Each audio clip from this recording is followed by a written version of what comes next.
Bonjour, je m'appelle Alison Dargy et je suis l'intervenante à la lanterne. Donc aujourd'hui, on va voir ensemble comment démystifier l'évaluation psychiatrique. Bien, tout d'abord, qu'est-ce que c'est l'évaluation psychiatrique? En fait, là, ça consiste à évaluer la nécessité ou non d'une mise sous garde dans l'établissement. Puis pour ce faire, il va y avoir deux examens psychiatriques qui devront être faits durant des moments précis de la garde.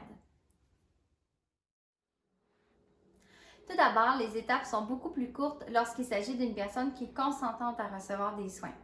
Mais bien entendu, dans ce contexte-là, on n'aura pas besoin d'appliquer la loi d'exception. Toutefois, les étapes sont plus longues lorsqu'il s'agit d'une personne qui n'est pas consentante à recevoir des soins et qu'en plus elle présente un danger grave et immédiat. Avant de commencer, il y a deux définitions importantes. Tout d'abord, le danger grave. Ça, c'est quand il y a atteinte à l'intégrité d'une personne ou un autre de façon importante, multiple et ou irréversible. C'est également le cas lorsque la vie d'une personne ou un autre est menacée. Et lorsqu'on parle de danger immédiat, c'est quand il y a moins de temps pour intervenir, plus le danger est immédiat. C'est aussi quand une situation est urgente et qu'on doit intervenir de façon immédiate pour protéger la personne. Comme j'ai dit précédemment, lorsque la personne est consentante à recevoir des soins, elle va être dirigée plus vers une hospitalisation qui va être volontaire. Toutefois, lorsque la personne présente un danger grave et immédiat et qu'elle n'est pas consentante à recevoir des soins, on va se diriger plus vers une garde préventive. Ça, c'est d'une durée maximale de 72 heures et il n'y a pas besoin d'avoir une autorisation du tribunal. Il y a trois chemins pour la garde préventive.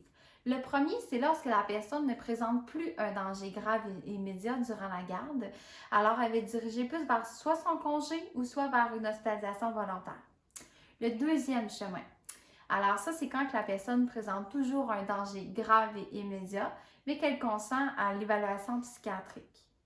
Et le troisième chemin, c'est lorsque la personne présente toujours un danger grave et immédiat, mais qu'elle n'est pas consentante à recevoir l'évaluation psychiatrique. Alors, on poursuit avec le deuxième chemin. Donc, la personne présente un danger grave et immédiat, mais consent à l'évaluation psychiatrique. Dans ce cas-ci, il va y avoir une prise en charge de 72 heures. Alors, dans cette prise en charge-là, il va y avoir un examen psychiatrique. C'est quoi un examen psychiatrique? En fait, là, c'est lorsque le psychiatre ou le médecin évalue la nécessité ou pas d'une garde en établissement. Lors du premier examen psychiatrique, il y a deux chemins. Soit que finalement, on évalue que la personne ne présente plus un danger grave et immédiat. Alors, dans ce cas-ci, on va lui proposer soit son congé ou une hospitalisation volontaire. Dans le cas que la personne présente toujours un danger grave et immédiat, on va se diriger vers un deuxième examen psychiatrique qui va être fait par un autre professionnel. Dans ce cas-ci, si c'est évalué que finalement la personne ne présente plus un danger grave et immédiat, on va lui proposer soit son congé ou soit une hospitalisation volontaire. Dans le cas que la personne présente toujours un danger grave et immédiat, elle va être dirigée vers le processus pour une garde en établissement. Alors, on poursuit avec le troisième chemin. Donc, la personne présente un danger grave et immédiat et n'est pas consentante à l'évaluation psychiatrique. Dans ce cas-ci, on va se diriger vers une garde provisoire.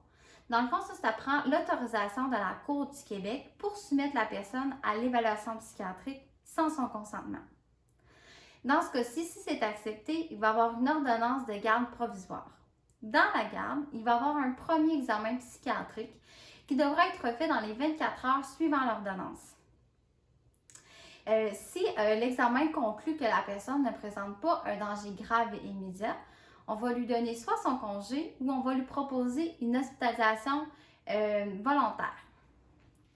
S'il est conclu que la personne présente un danger grave et immédiat, il va y avoir un deuxième examen psychiatrique qui devra être fait dans les 48 heures suivant l'ordonnance et par un autre professionnel.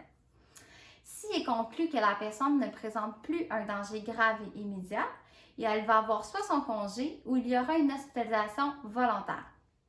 Si elle présente toujours un danger grave et immédiat, elle va être dirigée vers le processus de la garde en établissement. Alors, c'est ce qui conclut la capsule « Comment démystifier les étapes de l'évaluation psychiatrique ». J'espère qu'elle aura répondu à vos questions et n'hésitez pas à nous rejoindre à la lanterne pour plus d'informations. Merci et à la prochaine.